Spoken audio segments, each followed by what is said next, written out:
Got it. Thank you. So again, we just went over the geography here, 85, 77, Sugar Creek, West Sugar Creek Road, and Little Sugar Creek itself. And so the existing development is based on existing land use and kind of what you guys see on the ground. And you can see that we have a lot of industrial up just south of 85 and in either side of North Graham. We have Statesville, you have some neighborhood 2 and some neighborhood 1, some park space, some campus space. Camp North End is highlighted here as innovation and mixed use. And you have some commercials dispersed as well. And so then the adopted policies, again, future land use, zoning, and market support. And so what really happened with a lot of this is that small area plans covered about, I think, a third of the city. And so what we ended up having to use is the existing zoning for a lot of these. And so you can see it changes a little bit. This looks like it is a little off, but that's okay. But you can see innovation mixed use. Camp North End is considered industrial here as opposed to innovative mixed use. This area is innovative mixed use instead of ML. So there's some little changes. Some park space up here went away. A lot of that is because park space is allowed in any zone. So the zone was essentially a neighborhood 1 zone, but the park is still there. And so what we have for the 2040 policy map is we have a fair bit of change. So neighborhood 1 went down a little bit. Neighborhood 2 went up a little bit. And again, these are along the major transportation routes. We try to match density with the infrastructure we have available. Parks and preserves went up 100%. You can see those. Again, this popped back up. Commercial went down because we're repurposing commercial and putting those into some of the centers. And so you have some neighborhood centers. We have Camp North End as a community activity center. The regional activity centers have gone away. Innovative mixed use, a lot of this is along, again, Little Sugar Creek and North Tryon, kind of a transition area away from this larger manufacturing and logistics. So I always like it when we have a percentage that's over 100, it always makes me laugh a little bit, but innovative and mixed use is going up 554%. But again, this is based off of plan policies and survey responses. In the inner geographies that we're talking about now, we did the outer geography meetings earlier. Now we're talking about these inner geographies. It's less about equitable growth framework. We still run those numbers and we have it here to show you in a little bit, but access is pretty good if you're closer to the city. And so it's less of a differential as some of those outer geographies. And we also checked it against our growth projections, our environmental capacity and infrastructure capacity, and obviously the market feasibility. And so here's the changes based off of the equitable growth framework. So you can say this is access to the service centers, access to housing, and the kind of the mixed use and campus areas. The one I would point out is that this geography is impacted by environmental justice issues. This is the one where it's almost the whole geography is highlighted as having potential environmental justice issues. We're going to have to look at things outside of place type mapping to handle that, mainly because a lot of this is existing on the ground uses that we already have out here. And so we can't just bully people around. So we'll have to take all of that into consideration, and it's part of some of our other implementation strategies at that point. So we start with, again, neighborhood 1, manufacturing, logistics, parks and preserves, and you can see we're preserving a lot of that park space. This, even though it looks like a blue blob, is just all of the highlighting of the green spaces.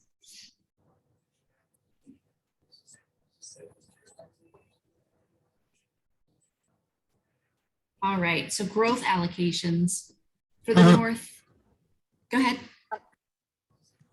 I'm sorry. That's okay. I do have a question, Robin. Can we go back to that last slide you were on? Yes. So we have percentages here, up, down, around and around. Do we have a comparison of, I just found it interesting that we were 100% of increase for parks and preserves, but it looks a lot, I don't know if it's not translating well on the map. So when we say 100%, is there a comparison between the square miles of this particular geography and what percentage of it before policy map was parks and rec parks and preserve versus what that acreage is after policy mapping? Just wonder. And for that one, and plus, the one for innovation mixed use, some of those higher numbers, do we actually have an acreage to acreage comparison, or do we only have a percent? Like, what's the percent based on? I'm assuming it's acreage. Yeah. A lot of that is based off of, again, this is coming from the adopted policies where a lot of the parks and preserves are under neighborhood 1. And so it did increase 100%, again, based on the acreage. Those specific numbers, I don't know. We present them as percentages because that's standardized, so it's easier to compare. I can definitely make that note and see if we can get those for you. Definitely want to see that here. I think here, and I'm afraid that I missed the one for like the airport area. It's interesting to see how purple this area is. And the first thing that I thought of when we said that it's impacted by environmental justice is it something that the community area plan can attempt to solve for, or at least acknowledge and try to identify? And then is there in some kind of overlay that we can have here for any kind of development that happens here that can kind of help mitigate that? So just some thoughts there. But again, it would be interesting, if we only had 2 acres of parks and now we have 4 acres out of 600 acres, that's still not a lot. So I just wanted to see if there was some numbers behind those percentages in terms of. Yeah. We can definitely get those for you, I believe. Molly, I'll ask you real quick if you know anything more specific than what I shared. I don't think so. I know that our coworker York, I know he was working on finding the percentages for all that. And I think giving it to Maria and Gretchen for putting in the presentation. So he's probably someone that we would want to ask about that, because I think they have access to that spreadsheet that would have the specific numbers on it. Gotcha. And as I continue to hear concerns about M&L, I think in just some folks that I'm talking to and voicing concerns, what's the percentage here in this area versus the percentage in District 3 or some of those Southwest geographies. So I was just wondering if you had that data. It's not something that obviously I have to have tonight. So if ever. Okay. We can probably find them and see if we can report them back out to you in a planning meeting at some point. But we'll touch base and see what we can do with that. What I would say, again, a lot of this manufacturing is existing, but I hear your point in some of the other areas where it's growing. The other thing I'll say about environmental justice, the difficult part with environmental justice is while it's place-based, it's not something that you can necessarily regulate completely just based on land use or in this case, place types. And so that's going to definitely be something that we're going to look at with different types of policies, programs, and see how we can incorporate that into some of the other work that we're doing.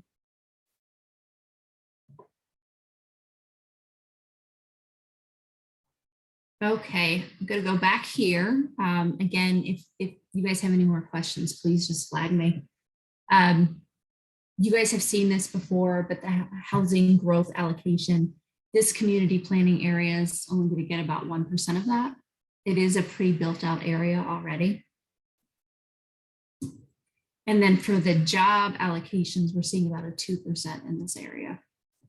And again, this is not something that's shocking given the fact that it's already pretty built out in a lot of these cases. And so jumping into the community conversation, typically we've been asking for two different types of feedback. And so we asked for feedback on our mapping approach, and then also some different adjustments based on place types. And so we are gonna not go over the additional steps in our current mapping approach. We're gonna focus on the place type adjustments, because that's really what's gonna affect this area.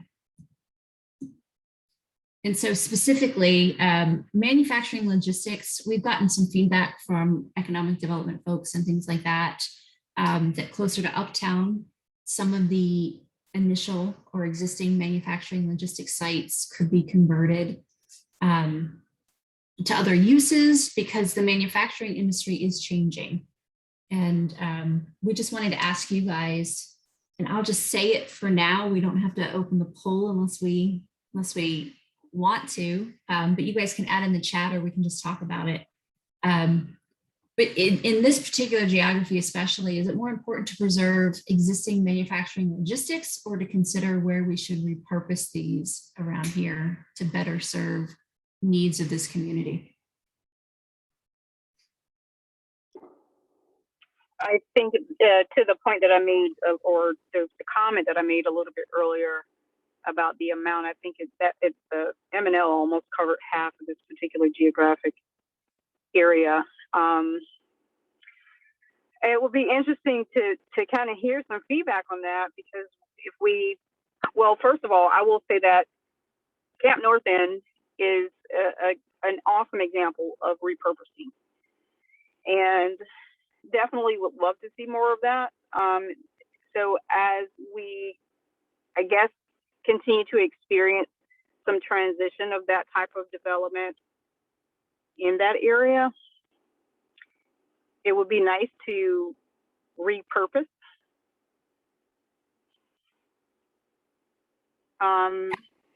some of that M&L development, but I as long as, I guess, it would help the environmental justice impact. And so I think repurposing would be my answer there. I had to go around the circle to get to my point, But we got it. We got it. Don't worry. Mark, do you have anything to share on this one? Yeah, I would just say repurpose as well, but I'm concerned, where do we put it? You know, is it going to leave the county? Is it, you know, that may be a plus or a minus, but that would be my only comment. Yeah, and with this being an existing area that is built, there was a lot of, I was looking at the map earlier, a lot of auto uses. I don't know if this is something that I'm just not as familiar with personally, but I don't think it's necessarily declining. I could be wrong. So that's part of that balancing act, right? Like, you don't want to get rid of a very good economic place in the city, but at the same time, we want to help mitigate some of that environmental justice. I think also what I'm seeing from zoning side in terms of developments that are coming down the pipe is a lot less manufacturing, but a lot more logistics. So now I'm trying to figure out if it's fair to really couple those two together as we continue to try to hash this out. But you see a lot more distribution in the logistics than you see manufacturing development. Prime example is Sunset Road right around 77, where FedEx just opened their new hub.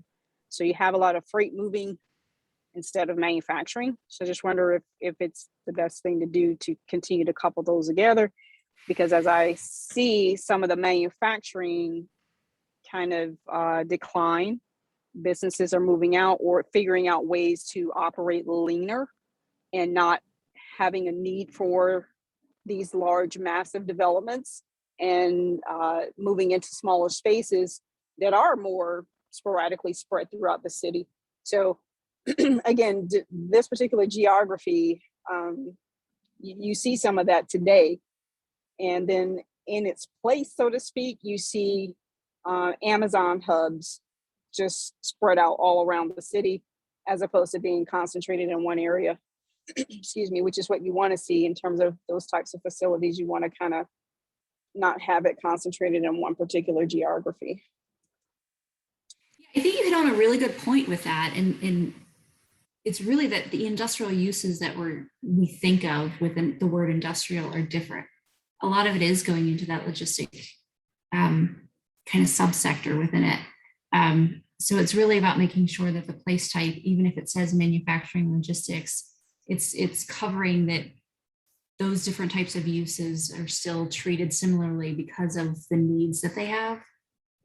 Some of the spaces, there are other places that are coming in, like some of the logistics areas do need that larger, kind of the larger pads that we're used to seeing with the industrial uses, the manufacturing uses. But some of them, Good you're point. right, need smaller places. And that's where we're going to see more of that transition, I think, into the IMU. Okay. Yeah, I can see that. So We're hopeful. yeah. Okay. Fair, but it's a good point, and we're still going to continue working on that. There's some studies that we're doing looking into industrial land uses in particular to see what they actually need. So the next question, we're going to skip over the neighborhood 2 because that's not as applicable here, but commercial. And so a lot of the existing commercial development doesn't really align with what our comprehensive plans vision is for the idea of the walkable and integrative communities. And so really wanted to get your feel for, again, this geography. How important is it that the commercial places evolve into neighborhood centers? And I can pull the map back up if you guys want to see that. Yes, please. And while we're waiting on that to be pulled up, I kind of align with that thought process. I don't necessarily in this geography think there's a high need or use for commercial. Got that? That's Yeah, you that's see it looking mostly around about- North Tryon, I guess down here. yeah. Mark, do you have any thoughts to share? No, I think it's a good idea to maybe convert them. I would just be very careful about along the edges and the boundaries to the existing neighborhoods, especially any neighborhood 1, that type of thing. Understood. Thanks for that. All right. Well, we're done with the majority of the presentation itself. And so now we get to the fun part, and we're going to help Kiva work through this. We're going to let you guys annotate a map. And so specifically, are you guys both on desktop computers at the moment? I'm actually on my cell phone, Okay. believe it or not. I'm in between office and home, so I'm getting ready to pull over so I can test out, because the arrow is what I found to be on my cell phone anyways. I'm able to make notes but not use some of the symbols. Like I think we were using hearts and stars, I think, in the first iterations of the meeting. Arts, yeah. Hearts, yeah. Yeah. Okay. Fair enough. Let's see what we can do. It's easier to do this on a desktop, so I don't know how we can get it to work on your cell phone, but let's troubleshoot it a bit. Depending on your screen, you'll either have an annotate button on the bottom, or you should have a green bar somewhere at the top saying that you're viewing my screen. And there should So be on Go ahead. when I first brought this, I think it was Kathy who was doing the presentation. I was on my iPad, and I was at home, but just not at my desktop. And it looks the same way that it does on my iPhone. I have a little pen in the bottom left corner, and that's how I know I can edit what I have on the screen. For instance, can you see that? Yep. The blue circles that I just drew. That was Yep. And I'm gonna wonderful. use the eraser now too.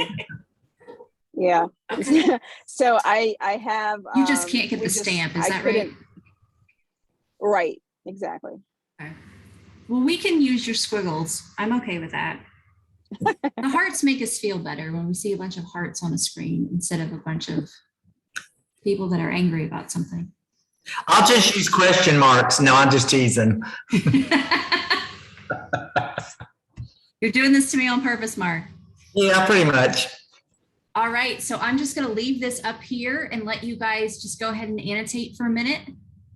And if there's anything in particular you want to point out, we'll talk about it in just a second.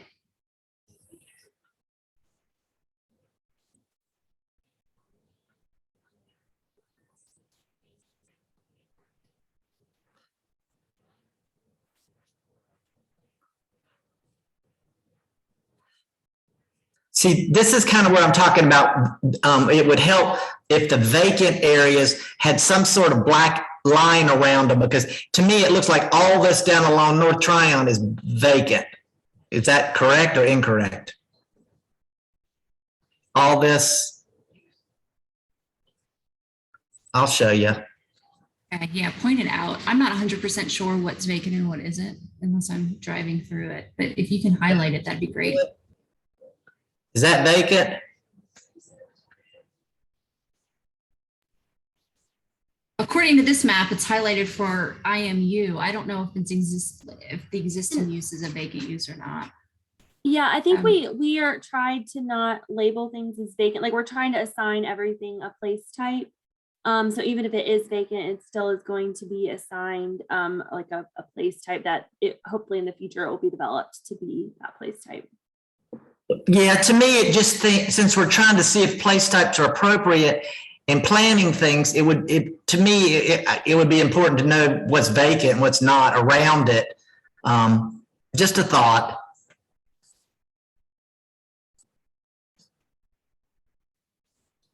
We'll definitely make that note.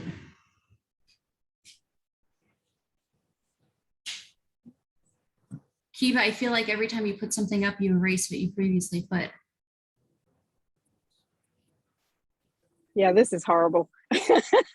So I'm trying to, and another thing that I remember from when I was attempting to do this on my iPad, I would attempt to zoom in and then make my markings, but I don't think it translated very well when we tried to do the screenshots. So my markings didn't really line up because I had zoomed in on my iPad. But here, what I wanted to kind of notate is in terms of repurposing, this is where ML meets N1s and 2s, and just want to be conscious about how if the decision is to repurpose some of that M&L, where it borders an N1 or N2, if there is a way that we can make recommendations in terms of what that would look like, transitioning, the transition from N1 to ML. Or maybe is there a provision that we can put in to provide for a better transition or some kind of buffer? Yeah, so I think that's a great point. In these inner geographies, the tough part is creating those transitional buffers when you already have the existing uses there. And so that's why we're going to look at programs and policies more specifically. And it's also hard to kind of do a blanket edge what should look like, because the geographies and everything, like you were saying, is different. You know, it would have to apply for the whole city, and that would make it trickier. It would, but you know, to both points, I think especially in this area, if it's an issue that we want to look at, we can highlight that. Again, when we do the community area planning, we'll be cognizant of that. And then also with these other programs and kind of policies that we're looking into citywide, we'll be able to talk about how it would affect specific areas more so than others, what works and what doesn't work. I think it's especially important in this geography as it has exposure to some of the environmental issues.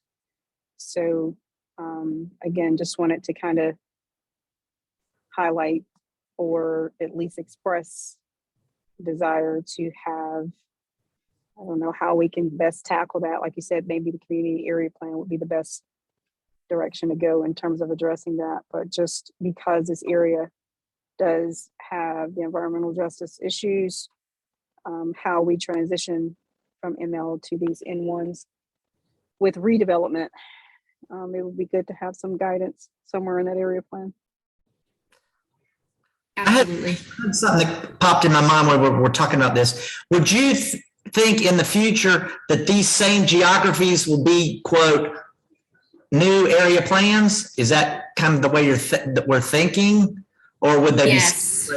be smaller geographies? So the community area plans will align with the geographies that you've seen with this exercise. Okay. And we'll, like I said, when the community area plans come out, they're going to look at a lot of different things. And so they can absolutely tap into some of the environmental justice. Are we going to fix environmental justice with any one tool or plan? No, not really. It's going to have to be a combined effort with a bunch of different tools.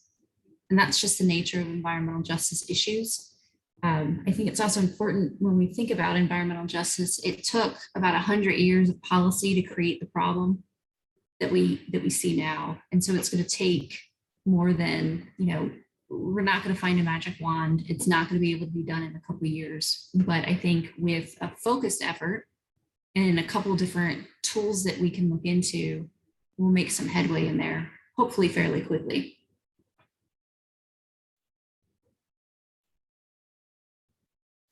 Kiva, specifically, at one point you had a circle around the commercial area at Sugar Creek and Tryon.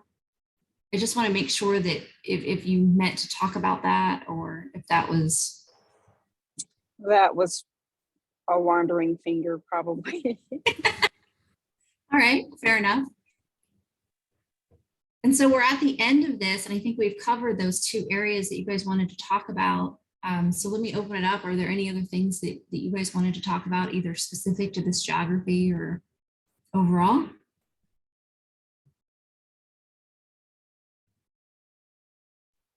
No, I'm just kind of, making some mental notes as we continue to work through these, and some of these inner geographies, like you said, that you treat them a little bit differently due to their proximity to center city.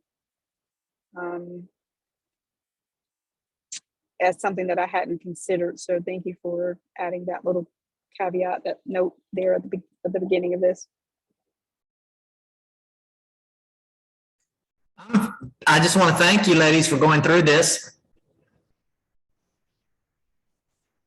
Nothing makes us happier, Mark. Will you hear from me again? Probably. I was going to say, how many more have you registered for? We do it on a day-to-day basis. Fair.